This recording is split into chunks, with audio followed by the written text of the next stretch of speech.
meeting.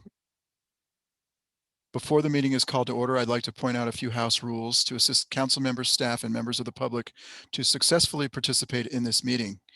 Council members, your microphone is live, so please keep your microphones on mute until you wish to speak. For today's meeting, we are using Zoom to host the City Council special meeting. At the bottom of the Zoom client, there are two icons, chat and raise hand. Please use chat only to report technical issues such as being unable to hear a council member speaking. Please use raise hand to be recognized by the mayor and enabled to speak to the council. To comment under oral communications or on any agenda item, you are allowed 3 minutes to speak per agenda item. Emails limited to 350 words can also be submitted to the city clerk and will be read into the record.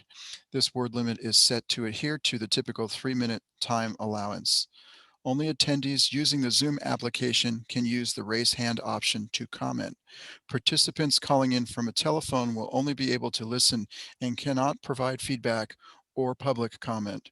Lastly, because we are not all in the same room, all votes at this meeting will be taken by roll call. Thank you. Roll call, please. Councilmember Lawler. Present. Councilmember Mekachek. Present. Councilmember Turner. Here. Mayor Pro Tem Elahi. Present. Mayor Luthold. Present. All right. Thank you. We have a quorum, and I will check briefly. I don't know that we need any oral communications at the outset of a special meeting, but I do want to check if there are any participants here who are wishing to speak on anything either today or who are wishing to speak on something not on the agenda today. Please raise your hand so we can recognize you and determine if we need to talk to you today. Seeing none, let's go ahead and move to new business. The first item is discussion and direction regarding the filing of an appeal regarding the RHNA allocations. Do we have a staff report on that, Mr. Leonardis? Thank you, Mayor. Yes, so just a brief introduction of the item. As you know from our meeting last Friday, Council provided direction to draft a protest letter and hire a consultant up to a cost of $15,000 to the city, and staff started proceeding down that path, and we received a draft version of the agreement. We also received requests from one council member to bring this new information to the meeting today, as well as us perhaps not being able to host the meeting, which was scheduled for next Tuesday because the if council did move forward with the RHNA protest letter and the contract this afternoon, and there was no change, then we probably would not be able to deliver by the time of that meeting. Therefore, we are recommending rescheduling the council meeting for next Tuesday, and or perhaps if council does decide to move forward with the draft or the actual letter, protest letter, then we can share that with council and they can provide their comments individually to staff, if any, with the direction to move forward with submitting the letter. So maybe we don't have to have another meeting regarding the contents of the letter, another formal council meeting. So that was just some preliminary ideas we had. We look forward to council discussion and or questions at this point in time. Thank you. Thank you. Do we, before we get into any detailed questions or comments, or if Mr. Mekachek is going to add some information, let's go ahead and check initial comments for Mr. Leonardis on this subject. Council members, anyone wishing to ask questions early before we get to detailed discussion? Seeing none. Let's go ahead and officially open this section for public comment on this item. Do we have any members of the public wishing to speak on the RHNA allocation ABAG appeal issue, item 1 on today's agenda? Please raise your Zoom hand if so. Seeing none, I will close public discussion on item 1. And now let's go ahead to some more detailed discussion. Mr. Mekachek, I think you had asked for this meeting today and provided some information. Did you want to give a little mini presentation for us on your thoughts? Absolutely. Thank you, Mayor Luthold. In our meeting last Friday or subsequent to the meeting, the city attorney sent around the link to the Southern California Association of Governments. And I went through and actually spent quite a bit of time looking at the appeals. And then what I did was I put together the preliminary numbers, and then I put the final numbers in, and I created a spreadsheet so I could see how the numbers moved around. And I did that after reading probably a good dozen appeals from smaller cities. And what I did was I put also on their website, they had a list of every city that or municipality that launched an appeal. So included in the materials is, first of all, a list of the preliminary allocation of numbers for all of Southern California for the different counties. The second thing is the list of the cities that had appealed.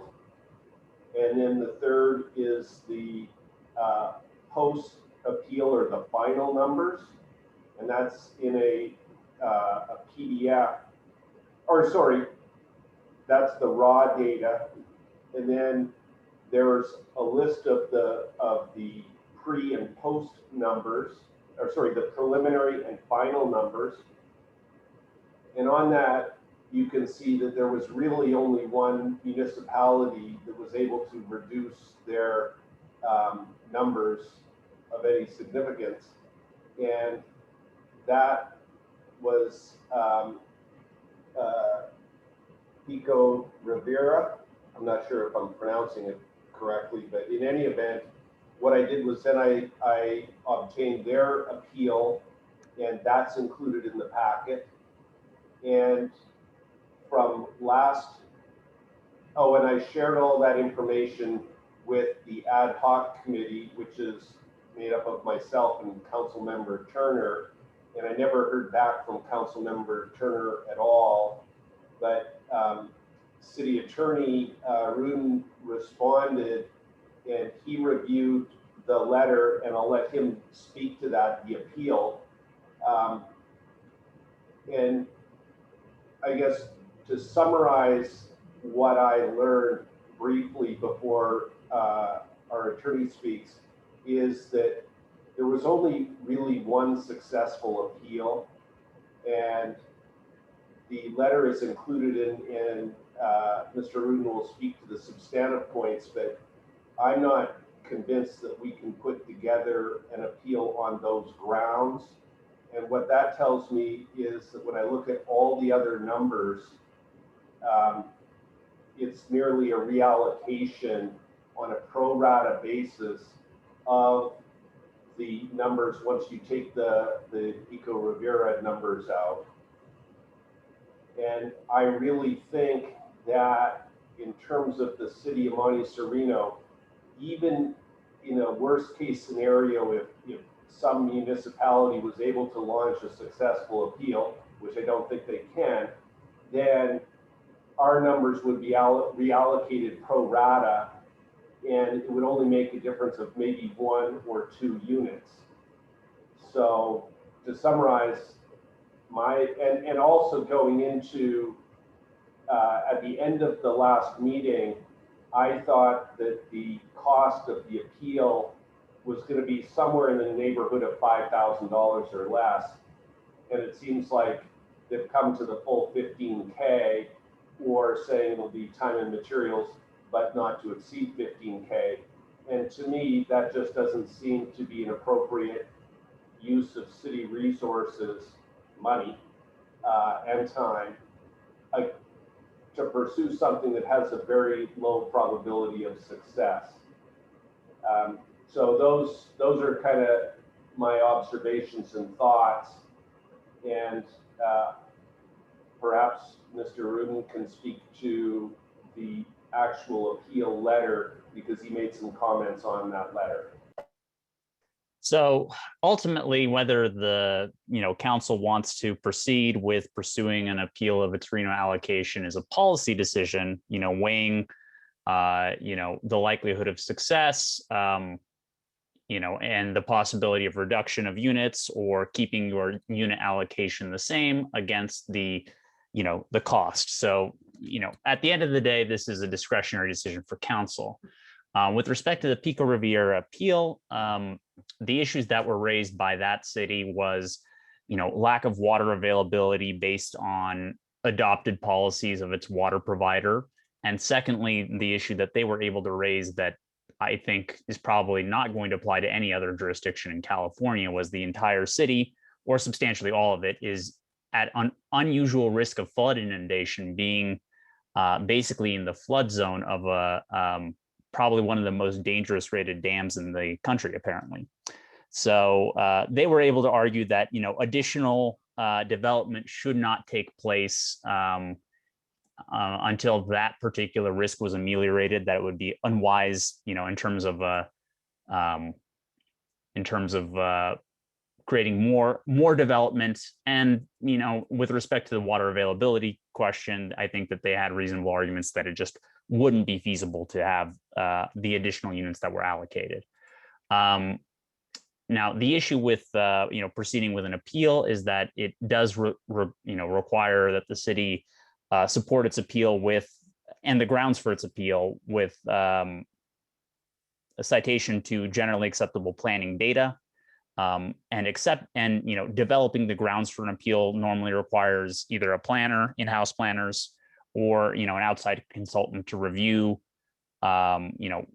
what data and what potential sites are available for development from the city, what constraints exist, and then try and formulate the grounds that could be supported by applicable data. And one of the issues that this city has faced is that the city's sole planner is currently leaving, and it does require a substantial amount of work to review all of the potential grounds and put together the bases for appeal.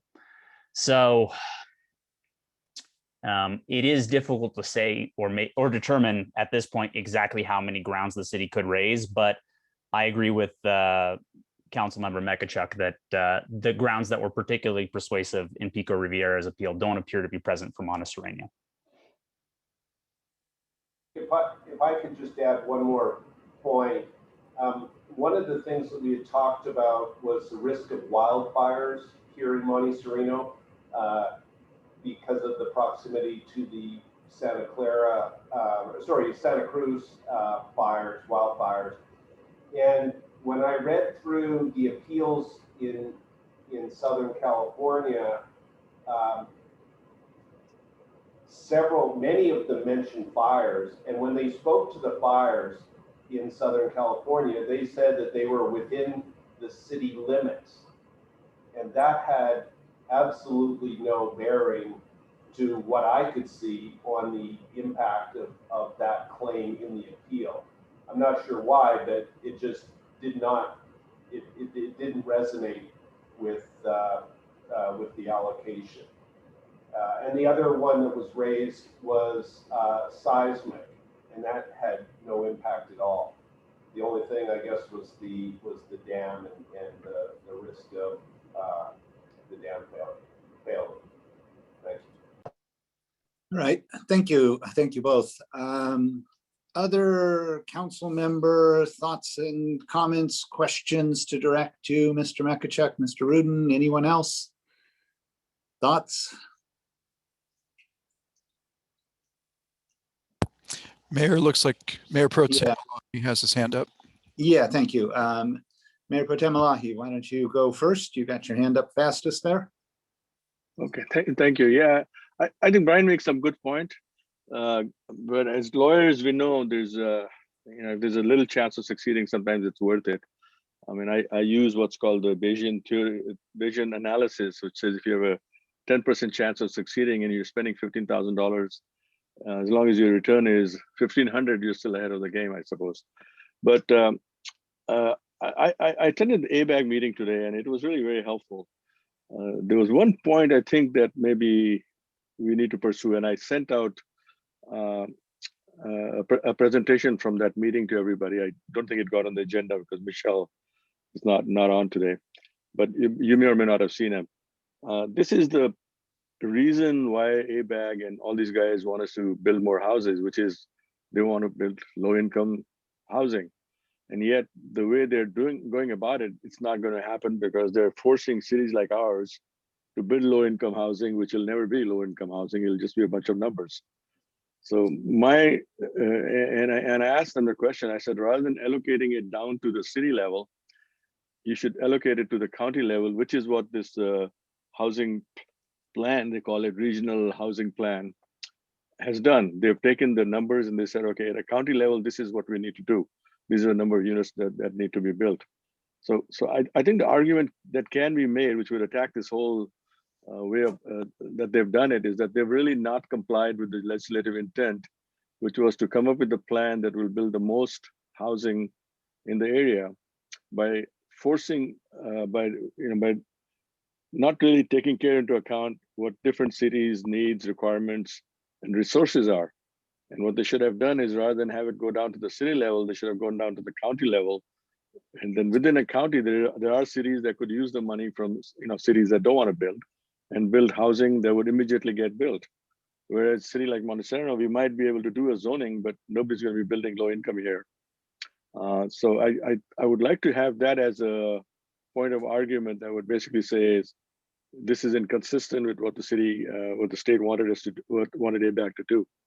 And that's within the appeal criteria that they've put out, because the criteria is, does it further the purpose of housing? And I don't think it does when they're forcing smaller cities like ours or Los Altos or other smaller cities to build homes that are not going to be built by just giving numbers.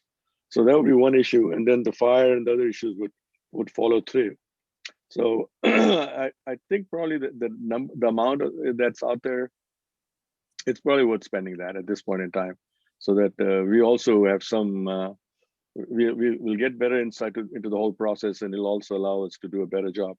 ABAG has a lot of funding available, which the city staff should be looking into to see how they can help us. There have a lot of tools available to make templates and stuff like that.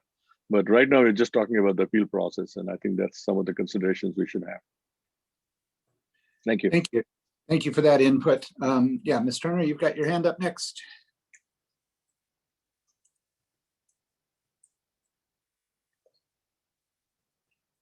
Yes, I just want to say a few words. First of all, the SCAG group is separate from the ABAG group. Just because SCAG decides on certain things one way doesn't mean that ABAG would do the same thing. The second thing I would like to point out is we really have no way of appealing other than registering we really have no way of objecting to anything other than registering for this appeal. I also think that if we don't, then our community is actually expecting us to go out there and fight for this community. And if we fail, we can at least say to the community, as a city, we did our best. I also think that it is a losing strategy to just copy another city's appeal. I brought out the city of Palos Verdes. He brought out the city of, I forget, Pico Rivera, right? And Los Altos is looking at the city of Huntington Beach. So I think a combination of all of that with a consultant would serve us well. Now, let me say this. One of the things that we're going to discuss after this meeting is actually the Anderson Reservoir.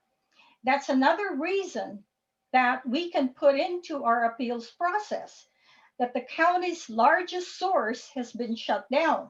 Now, that's not part of Pico Rivera or Palos Verdes, right? So I think it will remain shut down for the next 10 years, and that's a good argument.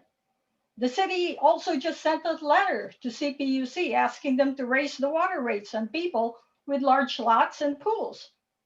Where are we going to get the water to support 200 more families, or maybe 192 or 193? Now, over 30% of the city, yeah, is in high fire areas, right? This year will probably be worse than any other year. And you're seeing a lot of our residents bringing in generators for that purpose. We also don't have the electric infrastructure for more than 200 families. That is not part of what Pico Rivera put in. Okay. We also have transportation. Our transportation, the nearest one is 30 minutes away. That is what HCD will be looking at. I can list all sorts of legal points, right? But I think a ad hoc committee working with the consultant would help. Now, I understand Mr. Mekachek's, hesitancy, and maybe what we ought to do is, since I have worked with Council Member Lawler on this for about a year now, we've been looking at it. She and I can continue to look at this since Mr. Mekachek is leaving at the end of the month. And so we may not have to change that 29th date. My point is that we have many legitimate reasons why we can't comply. And I think we have to enumerate each one of these and flush them out. We need to be clear with ABAG, not SCAG, why the city and the state, why Monte Sereno is going to be unable to meet their demands. I cannot accept the argument that it is too expensive for this appeal. I suspect that our residents would agree that dealing with housing issues and maintaining the character of our city is the single most important job that this council can do. I cannot accept the argument that this is a budget issue. We just blew the top off our budget with a $2 million pavement improvement project. Certainly something nice to do, but not something to the effect that the life of this city will be changed because of these RHNA requirements. I believe we need to file this appeal, and we need to do the best job that we can. Thank you. Thank you, Ms. Turner. Okay, I guess next up, before we get to me, Ms. Lawler, did you have some comments? I did, thank you. First of all, I'd like to say that Councilmember Elahi raised an excellent point about allocating our housing element should be, or our housing RHNA numbers should be more on a county level. And I appreciate Councilmember Turner's comments as well. And I wanted to reiterate that, what our ultimate goal is here is to reduce our numbers and or protect them from getting raised, as well as taking advantage of the fact that there are a record number of cities appealing their numbers this cycle to affect change. And it has to change. Cities, we've reached our saturation point. RHNA, as it exists right now, is not working anymore. It can't operate, it can't address the issues that we need to address. So while the odds might be against us, I don't believe this is a valid reason not to try, and we owe it to our residents to stand up against unrealistic and outdated RHNA policies that cannot accomplish the goals that it was originally set out to do, and impose undue stress on limited resources like land and finances. And I disagree with the water argument because we are in an extreme drought. We have a change of circumstances. Our Lexington Reservoir is extremely low, and we no longer have Anderson Dam for the next 10 years. So we don't have the water to support 192 new units. So if we don't try, we're never going to get a result. And if paying a consultant will give our city the best possible chance at a positive outcome, I think it's completely worth it. I think we owe it to our residents. And it's important that we send a collective message with other jurisdictions that enough is enough, that the RHNA process has to be rethought. It needs to change. So I think we can take our existing letter that you wrote and we can add things like drought, like not complying with the legislative intent, like fire access and fire ingress and egress in terms of fire. I think there's a lot that we can do that we can have a consultant deep dive into. And I think it would be I think it would be prudent, and I think that we will send a message. Thank you. All right, thank you. In terms of my thoughts on it, they still align with what I'm hearing, and I definitely appreciate Mr. Mekachek, the input in terms of analyzing what's worked, not worked, what's happened, and the concerns about the budget and fiscal responsibility and return on investment for this. But similarly, I think there are some really strong arguments. When I look at looking at the Pico Rivera page 1, where they make you choose your check boxes, and I'm not sure if our check boxes will be exactly the same for our form up here, but the check boxes there began with local planning factors, and the first one is existing or projected jobs and housing balance. That's in the letter, and I appreciate whoever reminded us to take a look at the letter that was sent out on January 7th, because we really point out that we are not impacting by adding jobs here. We're providing housing for other cities, and it's not fair to overburden us, and that fits right into number 1. Sewer and water infrastructure. Very much the point. Ms. Lawler brought that up well, and other council members have brought it up. The water issue that we are looking at actually later in this meeting includes the map, which shows that we get our water from surface water. And that's right through the Santa Cruz Mountains in Lexington. And so Ms. Lawler's points are exactly on point there.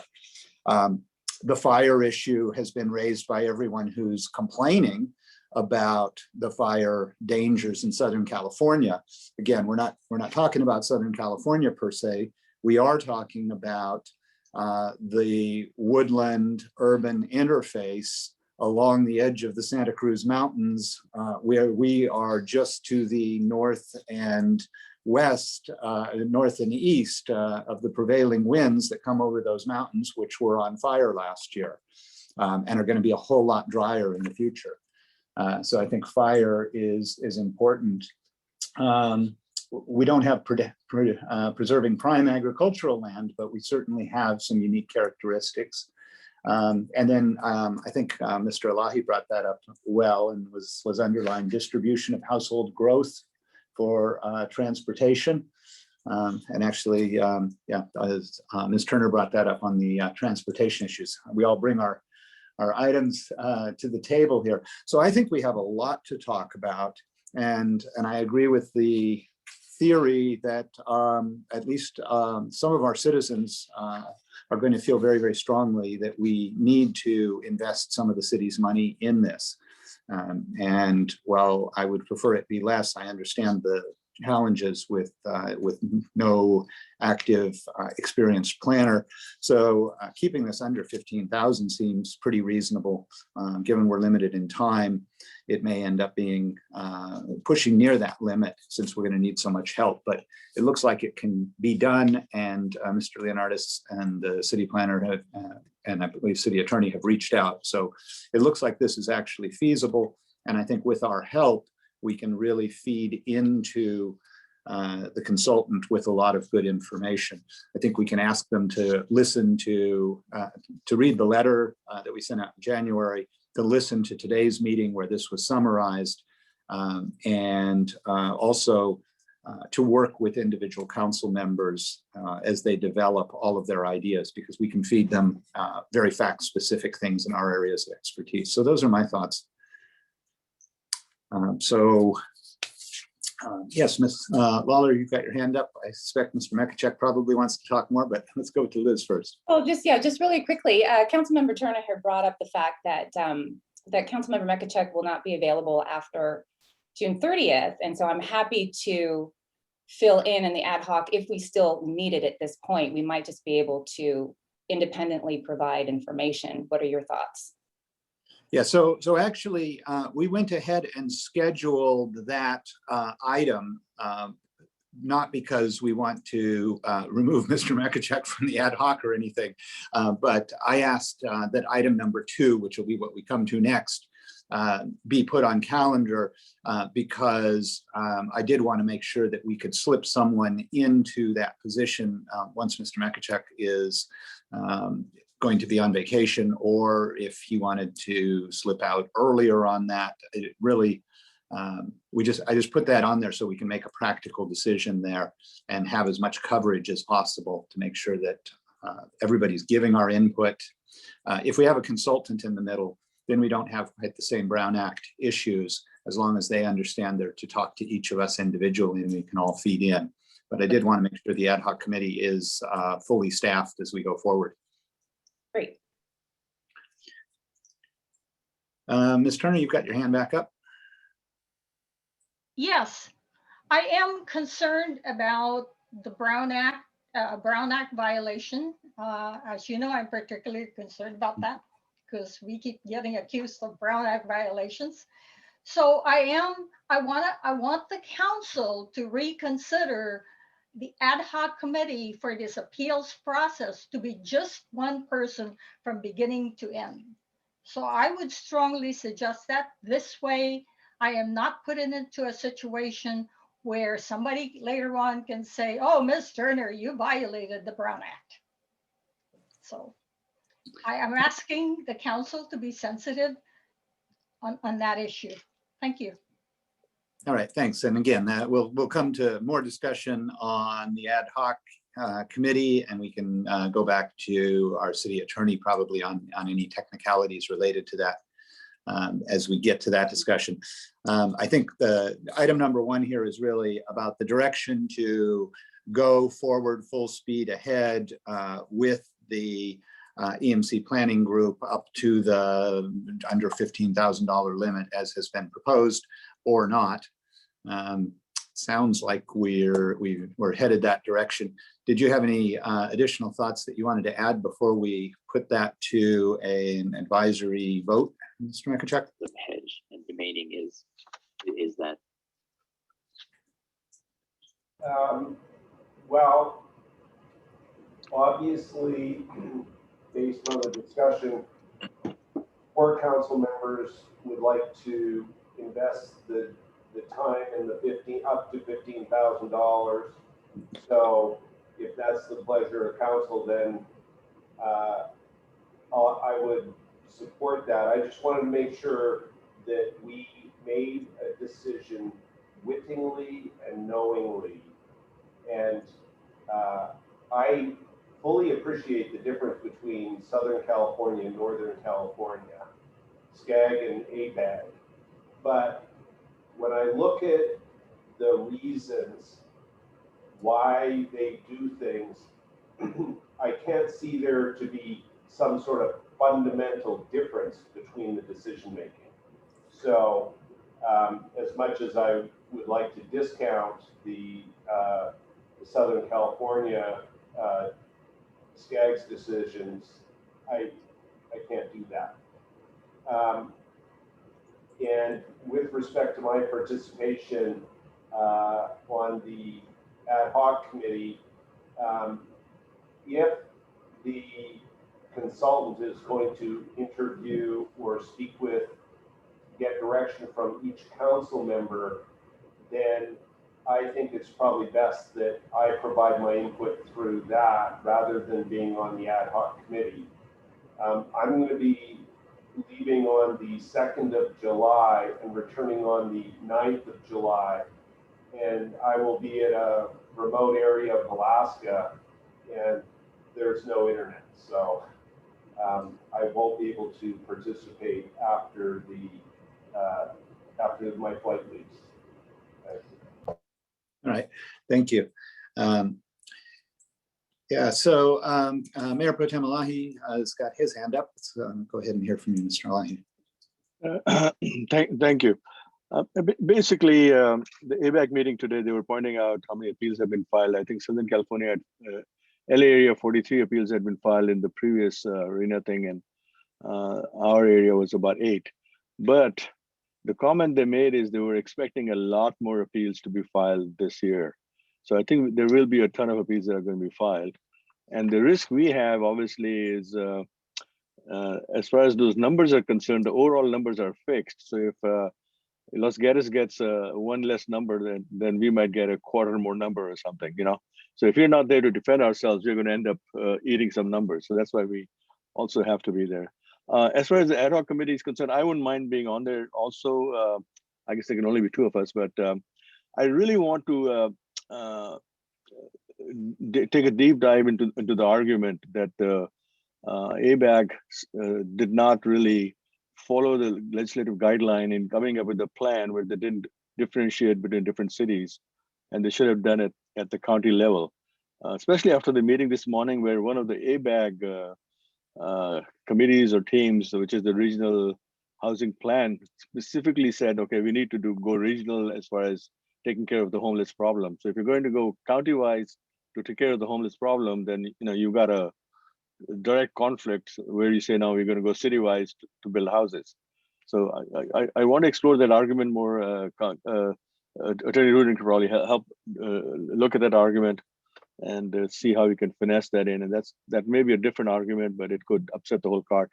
One of the city councilmen from Los Gatos, Matthew Huda, I believe is his name. He was also at that Zoom meeting this morning, and he kind of seconded, when I made that argument, he said, yeah, that sounds like that's what they should be considering. ABAG said they couldn't do that now because it's too late. But obviously, if you're challenging them on an appeal process, that's a different issue. Thank you. Thanks. Yeah, appreciate the input.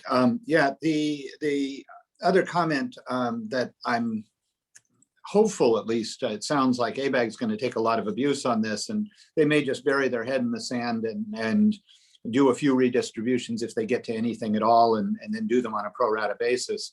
But I think my hope would be that by standing up and explaining about the unique features of the cities and putting forth these arguments, that maybe they would be a little more open to applying some intelligence to this rather than simply saying, okay, we're going to take away X number from somebody and then it goes pro rata to everybody else. Worst case, we do get pro rata and it is a small number. Best case, we get our number reduced. It may not be hopeful to get that, to get our number reduced, but certainly we don't want to be taking on more than our share going forward. And the whole thing is ridiculous. I mean, 190 units, and that's ultimately what we have to be reflecting to these people too. Again, it was in our letter, but 190 units makes no sense whatsoever. We don't have the infrastructure. That 190 units could easily go into 1/40th of building out the Berryessa flea market site. So it's just, as you're pointing out, it's ridiculous that they're not looking at this countywide. They're not allowing cities to work together to move things around and regionalize the way we've always said they should. So I don't think we're going to see major change at ABAG, but it would be nice if they would open their ears and pay attention, and maybe we'll get through to them. Yes, Mr. Mikachek. Well, in the interest of moving forward, then how about I propose a resolution, if we need one, to hire the consultant as per the terms that were laid out in the engagement letter or the proposal, and move forward expeditiously so that we're able to meet the July 9 deadline with the best, absolute best work product that can be put forward. That sounds good. That's a motion, and I'll add the second to that to move us forward. And so unless Mr. Rudin thinks that's not clear enough for our resolution here, let's go ahead and have the roll call. Okay, so there's a motion and a second. Councilmember Turner. You're on I mute. have a question with respect to the ad hoc committee. What did we decide on that, please? That's going to be the next order of business. Oh, okay. Thank you. Councilmember Turner, your vote on the resolution. Could you restate the resolution, please? It is to go forward with the EMC planning group and to have them put that appeal together with $15,000 cap and to do their best work and submit the best appeal possible in a timely manner. And if I may suggest for clarity, it's just a motion to approve the contract that's set forth in the staff report. Correct. So yes, absolutely.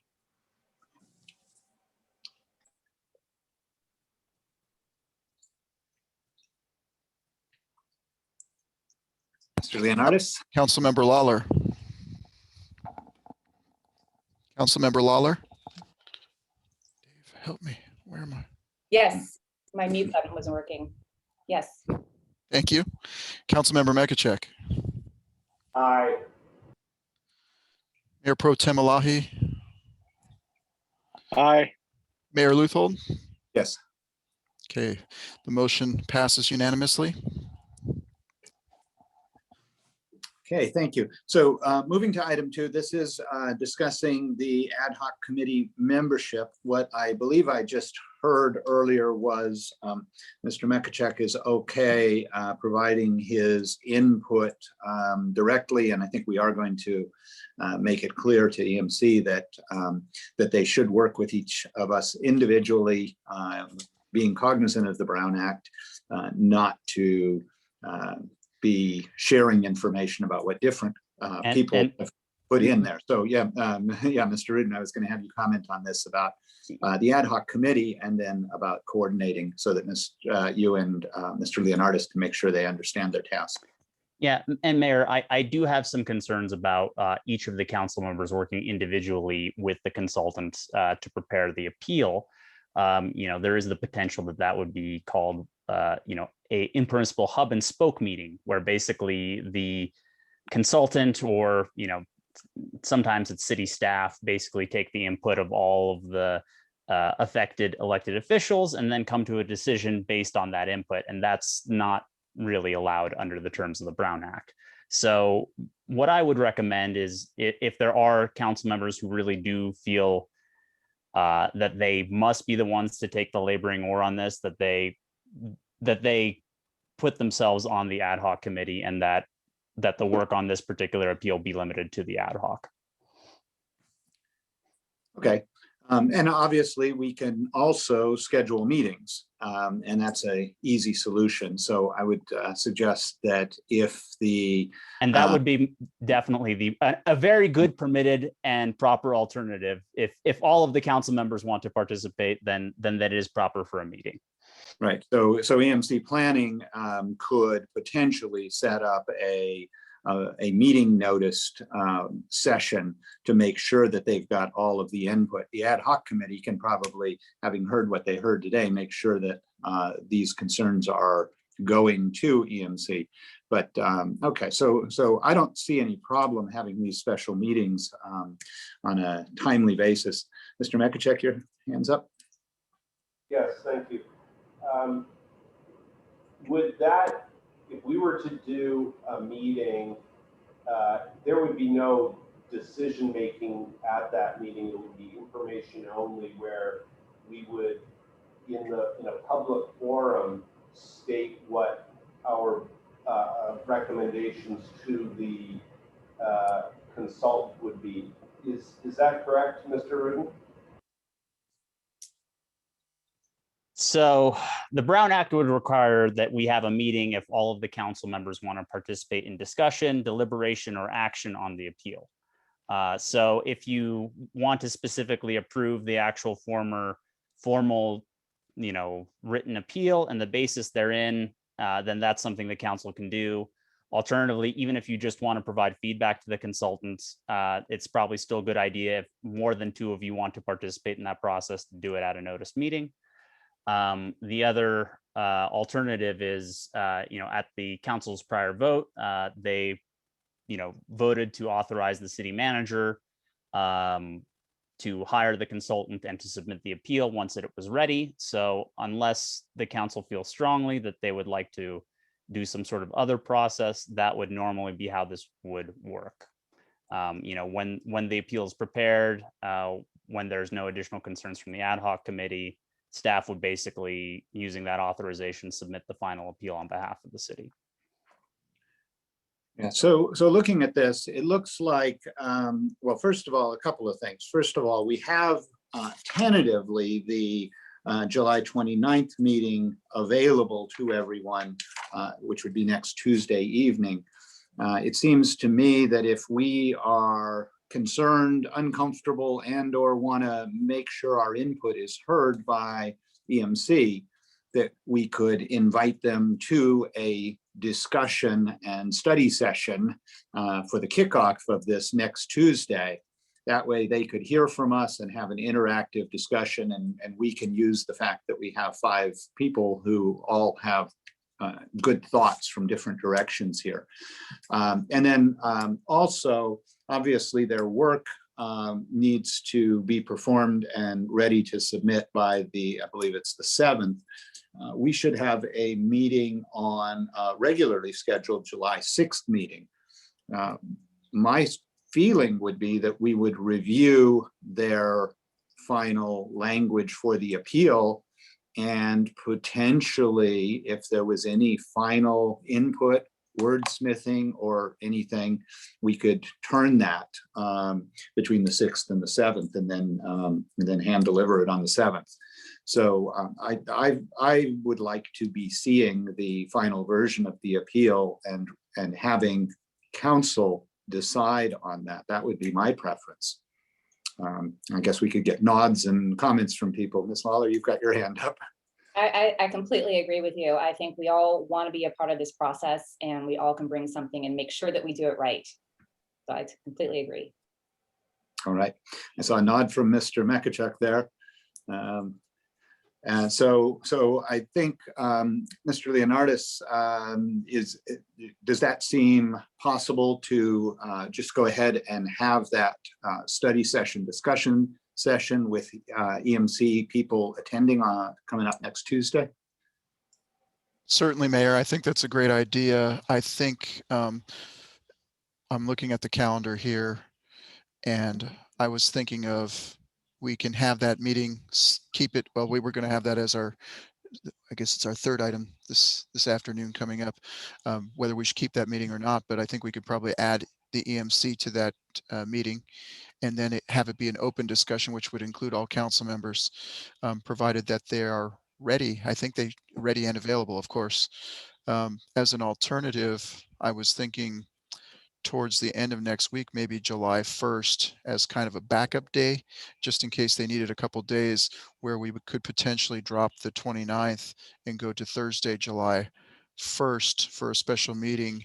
And that way Councilmember Mekachuk could participate in that meeting as well.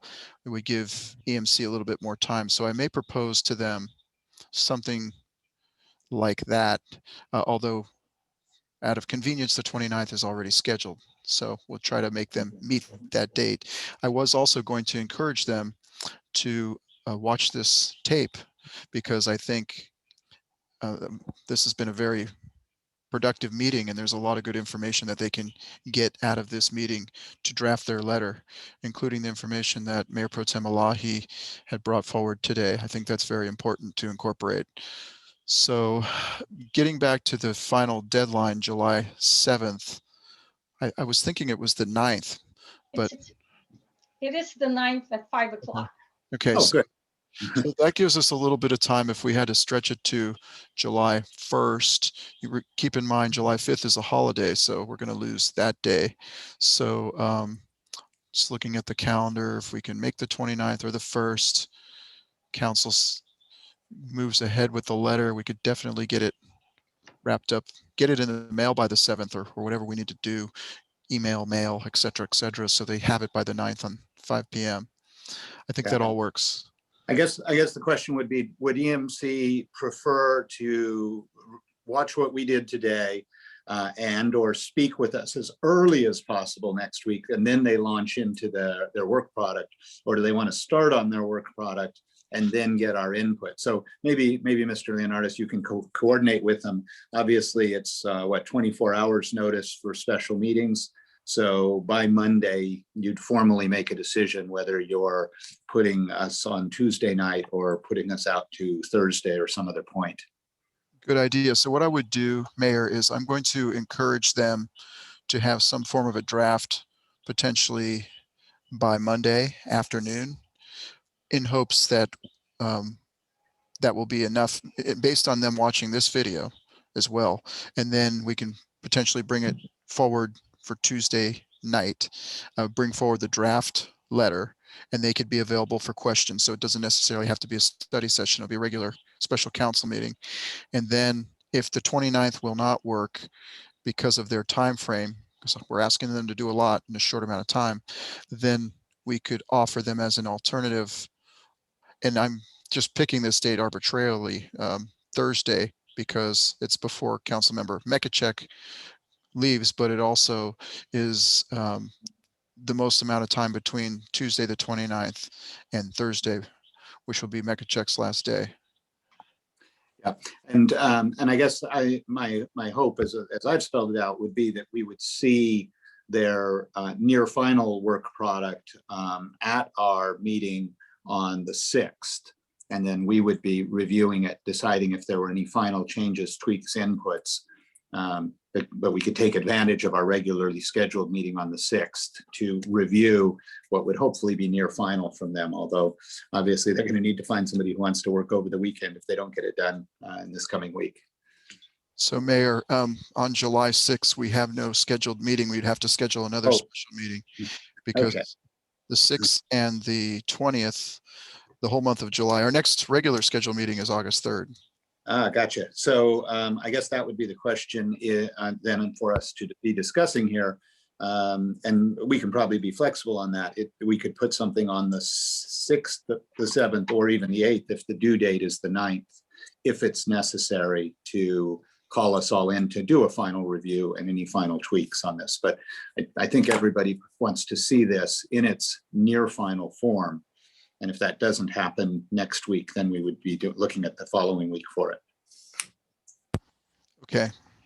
And we'd have to watch out for the 24-hour notice with the holiday in between, but you can work with Mr. Rudin to make sure we would notice that properly. Maybe it wouldn't be the 6th, maybe it would be the 7th that we'd be looking at a notice date. I mean, special meeting on the 7th, so you could notice it on the 6th.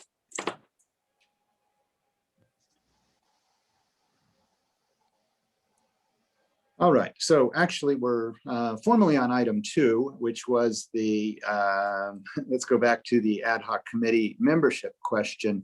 So Mr. Rudin, do you have any concerns if we were to reformulate the ad hoc committee? I think we've heard both Ms. Lawler and Mr. Elahi have expressed some interest in working with Ms. Turner, who's already there on the committee. Thoughts or concerns about that? No, I mean, at this point, I don't believe that, there's been, significant amount of work in terms of actually getting the appeal done. So at this point, it's just been, Councilmember Mekachuk and Councilmember Turner acting as Brown Act buddies for the purpose of discussing RHNA allocation generally. In terms of designating a ad hoc committee to work with the consultants, since the council just approved the contract, I don't have the same concerns. All right, thank you. Yes, Ms. Turner. Yes, I just wanted to be clear that I did not communicate with Mr. Mekachuk today because of this meeting, and I wanted to make sure that we did not start any Brown Act buddies before this meeting. So there were no discussions between him and I. Okay, great, thank you. Okay, so formally, I will open the public comment on item 2. If we have any members of the public wishing to speak on the ad hoc committee membership question, please raise your hand to be recognized. Seeing none, we will close public comment, and let's go ahead and then talk about this. And Ms. Lawler, I know you have your hand up, and Mr. Elahi had commented perhaps that he's gotten his information in regarding the ABAG, but he was also interested. So I think the two of you need to talk to us about your thoughts on this. Ms. Lawler. And you're on mute. Oh, sorry. Councilmember Turner and I have worked very well together in the past, particularly with the objective standards meeting the other night. My question really is, at this point, do we need an ad hoc? Given that we're going to have a meeting and we're all going to get to be able to put our input in, is this something that would serve us well, or would it be sort of superfluous, I should say? I guess it's really just a question of whether two people should, whether there's any benefit to two people running point on this, so that it's more than just either one person would have the opportunity to work with EMC a little bit earlier on and maybe a little more detail. I know Ms. Turner will want to be doing that, and then the question will really be, I just don't see any downside to having two people formally coordinating. It brings more minds to this and brings in more perspectives right away and shares the labor a little bit. All right. So, yeah, Mr. Alahi. Yeah. The way I look at it for the ad hoc is that it gives the ad hoc committee a chance to talk to these guys and see if they can send us the preliminary stuff before the actual meeting itself. And if it's a brief, whether we can take a look at the legal brief and offer some suggestions and see if there's other arguments that can be made. So that way, the version that this entire city council is going to get will be, we'll have the benefit of what the ad hoc people comments can be put in there. Because, we are here, we understand what everybody wants at these formal meetings. And we can guide these guys a little bit, look at their comments and make sure the arguments they're picking up. So I think it'll be fruitful. In fact, I would, if you're not going to do a meeting on the 29th, I would encourage Mr. Linares to let them know that they need to at least meet with the ad hoc committee on the 29th and have a discussion or present to us whatever they've done by that time, so we can have a more formal discussion. So I would look at it, having a meeting with them on the 29th, which would be preliminary to the meeting that they would have with the rest of the city council. And will give us a better chance of having a finished, well, not a finished, but at least the initial draft of something that we can stand behind. Sounds good. Ms. Turner, is your hand up, or is that from before? Yes, it is. So Ms. Lawler alluded to the fact that last night, or Tuesday night, or Wednesday night, I guess, she and I were on the Objective Standards Committee, the workshop, and I think it went really well. Now, there were several points in that workshop, I think, that are relevant to what we're going to be looking at for the appeals process. So what I want to do is to be able to look at this from several different angles, from the excellent point that Mayor Pro Tem Elahi gave, to Mr. Bekachuk's point on water, right? But we need to incorporate other things into this. And I think the person, it would be good to have somebody look at this from a very broad perspective, not just one. And I think if you have one perspective you want to bring into the conversation, that would be a good thing to do with the consultant.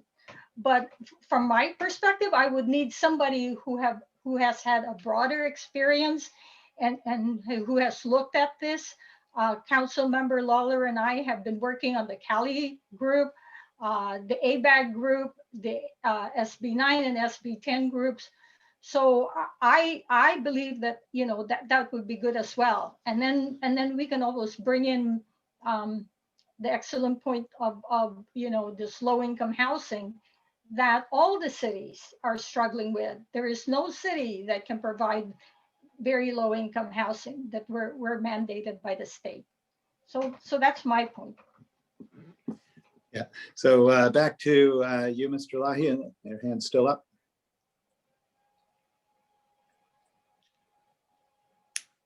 I think that's maybe just left over from before. No, I'd leave it up to you. I think Councilmember Lawler is very qualified, and her inputs would be appreciated. I was looking at more this brief as more of a legal appeal thing, so a lawyer's help would probably be more helpful from that perspective, because ultimately this is an appeal. It is a legal brief, and I know Mr. Rudin will also give his input. So I would analyze it from a lawyer's perspective to make sure the appeal frameworks are met and those things are taken care of. So Yeah. that would be my contribution, but I understand Ms. Turner and Ms. Lawler really work together in a number of things. But I think this is more than just whether they work well together or not. I think it's what needs to be looked at. Yeah, I appreciate your thoughts on that, Mr. Elahi. I think what I'm looking at on this is this idea of getting as many ideas to EMC as early as possible. And I think Ms. Lawler and Ms. Turner can really take care of that for us. I stand with you in terms of the legal side on this, that we need to make sure that it's done really strongly.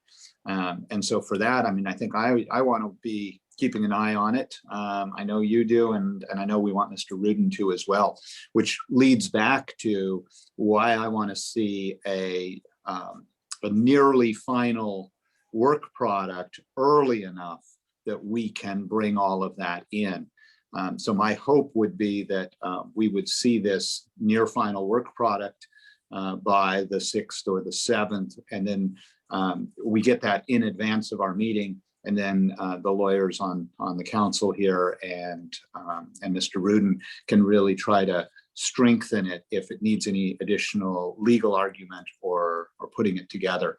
So that's what I see as critical, is that we need to see this near final by the 6th or the 7th, so that then we can clean up that side of things. I think that would be our best contribution. So I'd be for Ms. Lawler being there at the front end, and then us coming in after we get a chance to look at the product.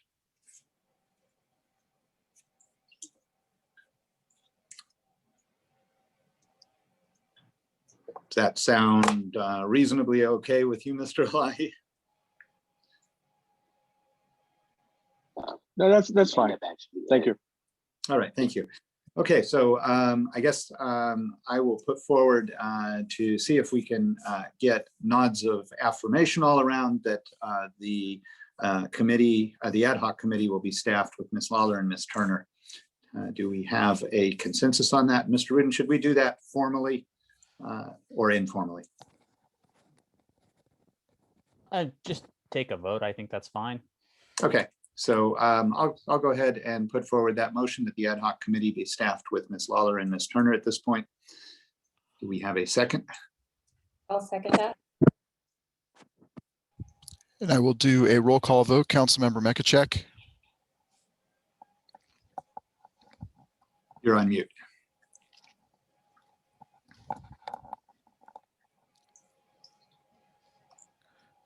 Councilmember Mekachek. Aye. Councilmember Turner.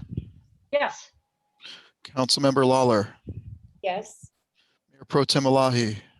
Yes. Mayor Luthold. Yes. Okay, that passes unanimously. All right, thank you. Moving to item 3, this was discussion about rescheduling. We've already talked about that to some extent. I think we've got an agreement generally that we're going to allow Mr. Leonardis and the ad hoc committee to coordinate this with EMC and figure out when they can bring this back, either because they want full discussion or because they have near final work product to bring back to us. So let me open this officially for public discussion on item 3 about the rescheduling. If there's any members of the public wishing to be heard on that issue, please raise your hand. Seeing none, we'll close public discussion on item 3 and bring this back. Do we need to do anything at this point, Mr. Rudin, or is it fine to simply leave this up to staff and the ad hoc? I think that it's fine to leave it up to the city manager in terms of scheduling. It sounds like we've got to work around EMC and their work product anyway. All right, thanks. We don't need to do anything further with item 3. We will pass to item 4. This is discuss and consider the development of wastewater reduction measures. So, Mr. Leonardis, are you the one with the report on this? Thank you, Mayor. Just a brief introduction. I was going to turn it over to Mr. Rudin for explanation. We received a letter from Donald Rocha from the Valley Water asking our city as well as other municipalities for their assistance in supporting their emergency ordinance that they adopted, their resolution earlier this week. And Mr. Rudin will have an explanation for council, what it would take to do that, and what is required, what Monte Sereno, what role we can play moving forward should this council decide to implement some measures to help our jurisdiction save our precious resource, water, in this time of severe drought. I will turn it over to him for further questions and explanation. Yeah, and I will be looking to Councilmember Lawler, who I believe requested this item, for an explanation of specifically what she's looking for, but I'll sort of outline the possibilities. I understand Valley Water is encouraging cities to work towards adopting conservation measures, including automatic shutoffs for hose nozzles, fixing water leaks, limiting irrigation and requiring recycled water, things of that sort of nature. I also understand that most of the city's water service all of the city's water service comes from San Jose Water Company, which has enacted voluntary conservation measures in accordance with CPUC tariff rules. One of the issues is that the city doesn't necessarily have jurisdiction over regulating San Jose Water Company directly, but it does have the ability to pass, generally applicable laws regulating its citizens and potentially their use of water. So the city has a couple of options with which to move forward. If it wants to, with respect to Valley Water's request, it can, encourage its citizens to conserve water via voluntary actions. It can publicize San Jose Water's conservation measures, do some sort of press work. Alternatively, if it wanted to create mandatory conservation measures, that is something that would require new laws to pass. And so the city would need to pass an ordinance to do that. I will leave it to Councilmember Lawler to discuss a little bit about what she was hoping to accomplish under this agenda item. All right. Thank you. And actually, Ms. Lawler, I know you're ready to talk about this, but I recall I read in the Mercury News this morning that San Jose Water is implementing mandatory water conservation. And so that may have changed things, or please let us know how that all fits together. All right, well, thank you for the time. So as we all know, we're in a serious drought. Santa Clara County has finally declared an emergency situation. We have Valley Water that has already done that. And now San Jose Water has given us their protocols for conserving water. So my suggestion was this, is that, I walk my dogs every day in the neighborhood, and I consistently see folks using old-fashioned sprinklers watering their lawns after 10 o'clock in the morning. So I think it's really important that while many of our residents were really good in the last drought, I think it's really important that that we help them and compel them to once again instigate good water saving measures. So I think the idea of maybe a symbolic resolution or something that we make sure that we notify them that they know what they have to do. For example, San Jose Water is asking for odd numbered houses to use their sprinklers only on Mondays and Thursdays, even numbered houses to use them on Tuesdays and Fridays, with a maximum per station of 15 minutes. This does not apply to drip systems. And this is where ultimately I think we need to get into our building codes about providing for landscaping to be drip irrigation only, because it absorbs back into the ground and there's no runoff. So that is of particular importance. I'm just going to pull up the other ones that they had here. Obviously not using any potable water within 48 hours of measurable rainfall, which I'm not sure that's going to be an issue. Filling up decorative ponds or fountains that are not recycling their water, filling up decorative lakes or ponds in excess of 1 foot, refilling and filling swimming pools and spas. And then the other stuff is the standard washing of vehicles using a nozzle on your hose that stops the water. So these are all things that I think that are really important that we need to start doing now. And so how best can we compel our residents to do this and compel in a friendly way? So I don't want to do anything that is heavy-handed. I just simply want to impress how incredibly important this is, because if we don't conserve and if we don't get water next year, we're going to be at extreme dire situation in 2 years. And so we really need to do what we can now as a city to help our residents do the right thing, and whatever that looks like. So that's my pitch. Great, thank you. So yeah, I had interpreted what I was seeing from the San Jose Water in the Mercury News as mandatory. It said, I believe that the Mercury News article said that, again, I interpreted it as mandatory, but then they said, we're not going to actually be the water police. We're not actually going to issue citations and so on and so forth. So I guess I'm looking for clarification of, number one, is that indeed mandatory as opposed to advisory, such as the Monday, Thursday, or Tuesday, Thursday, the odd even cycles? And then assuming that it is mandatory, does it apply automatically to Monte Sereno because of our water source, or do we need to take further action on that?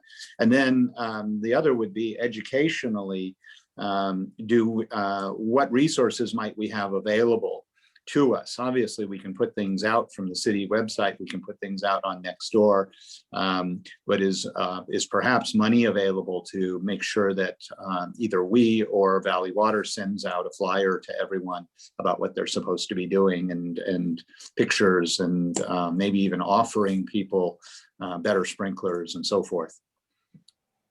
Yes, absolutely. And I know Valley Water is offering up to $2,000 per household to landscape with water-friendly plants. And so there is a lot of information out there, and we just need to get it out to our residents. And time is of the essence, I believe.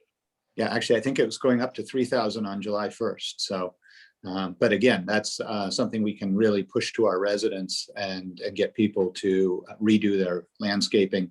That may be something. I don't know if permits are needed for any of the landscaping work from the city, but that's another area we might be able to offer some efficiencies. Mr. Mekachek, you were waving a hand around a moment ago.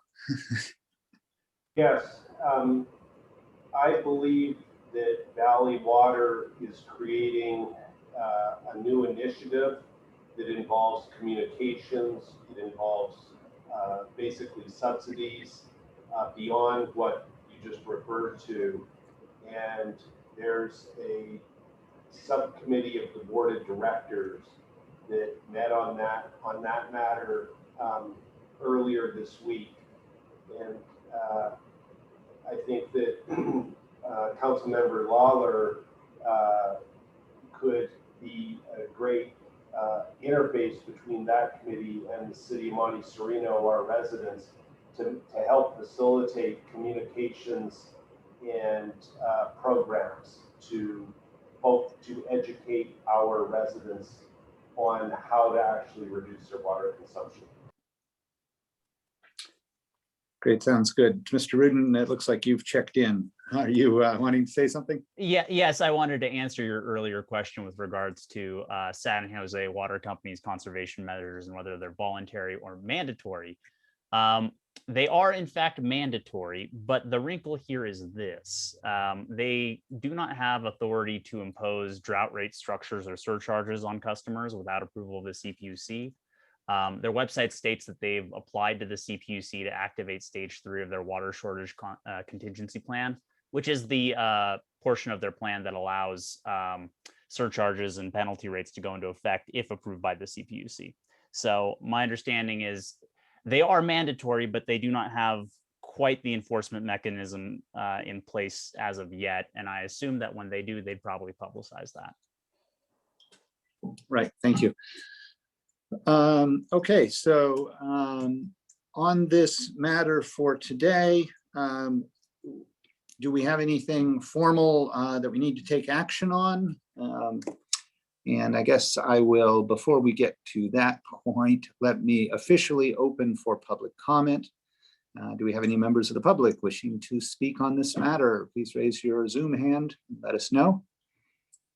Seeing none, we'll close public discussion. Bring this back now to council and to Mr. Rudin. Is this something, and Ms. Lawler is kind of as the champion of this, is this something that we are looking for a resolution and action on today?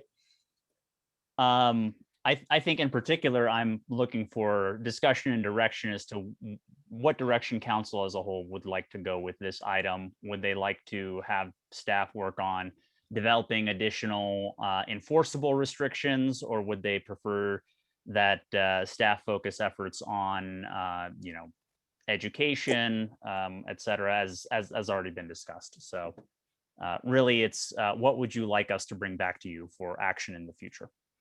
Right, sounds good. So we can have that discussion. Mr. Mekachek, you've got your hand up. Yes, I would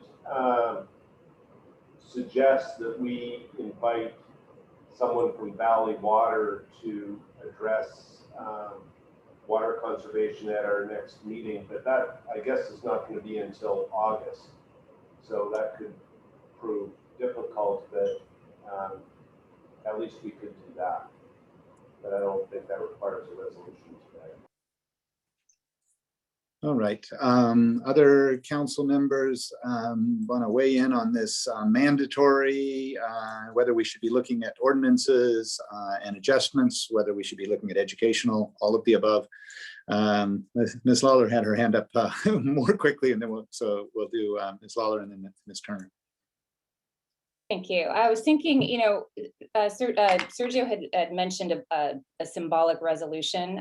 Perhaps we can put something like that together, asking people to comply with the mandatory measures as part of our educational component, and potentially something that could be either more of a permanent water conservation document or triggered by drought declarations.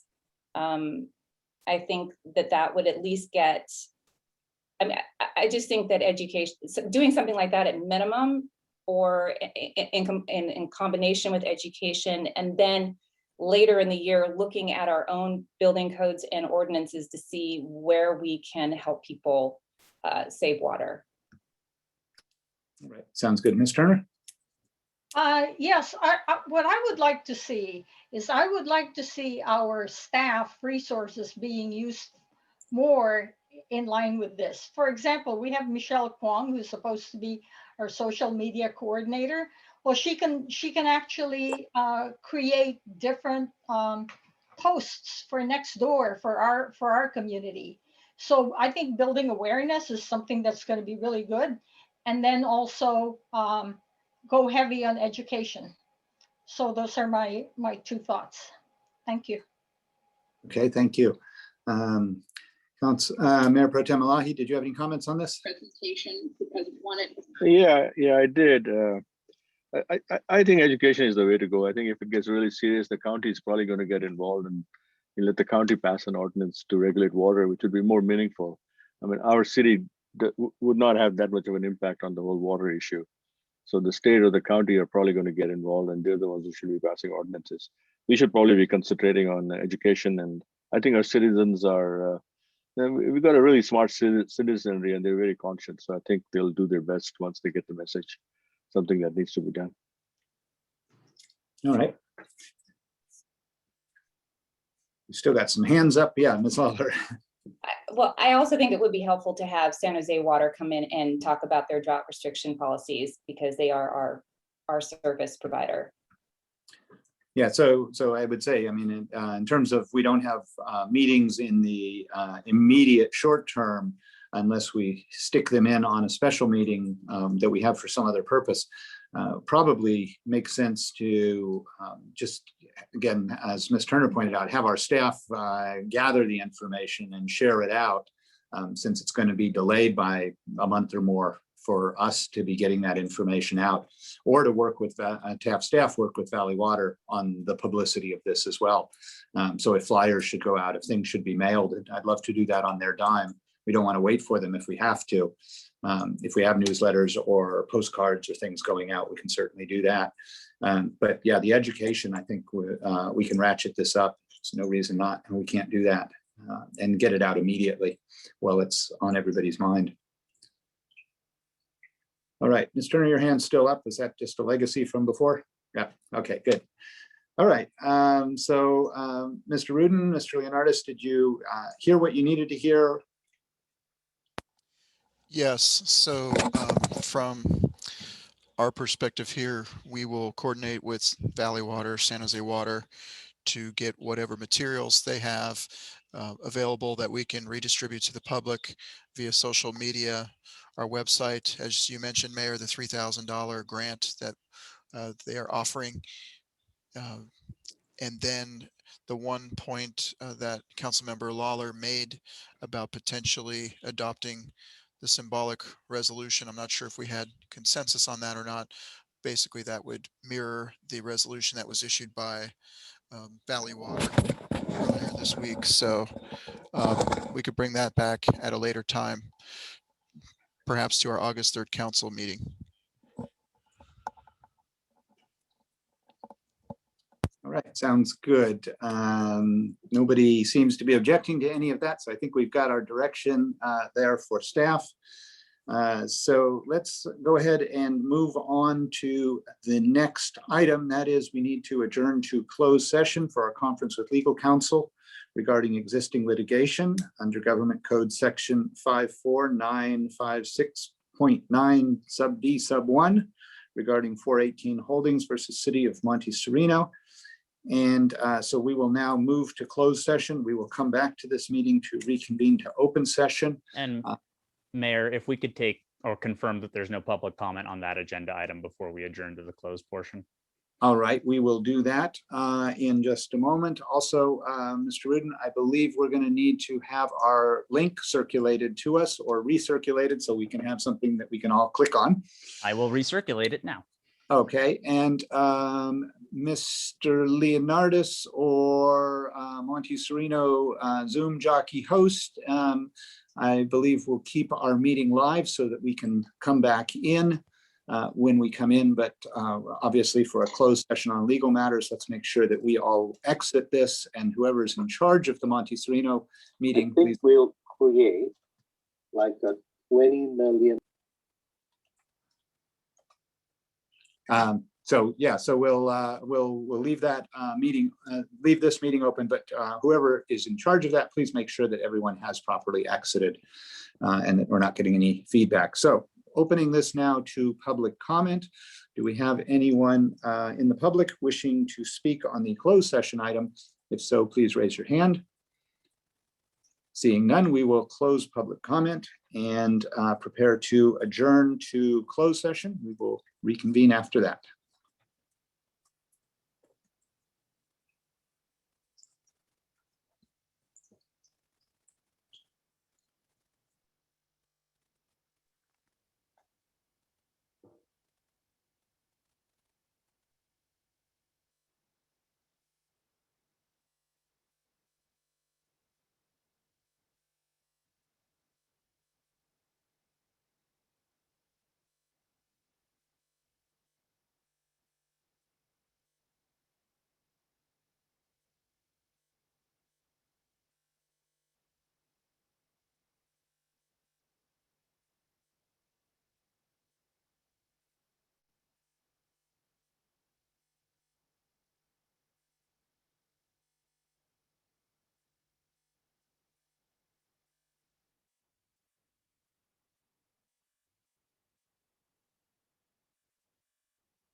All right, so coming back online now, it looks like we have our quorum.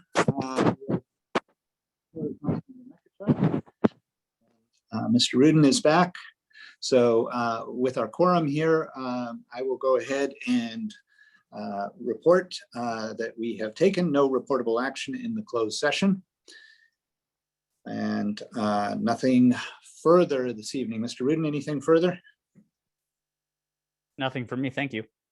Okay, thank you. With that, we will adjourn the meeting for today. This is adjourning the special meeting of the City Council for Friday, June 25th. Thank you, everybody.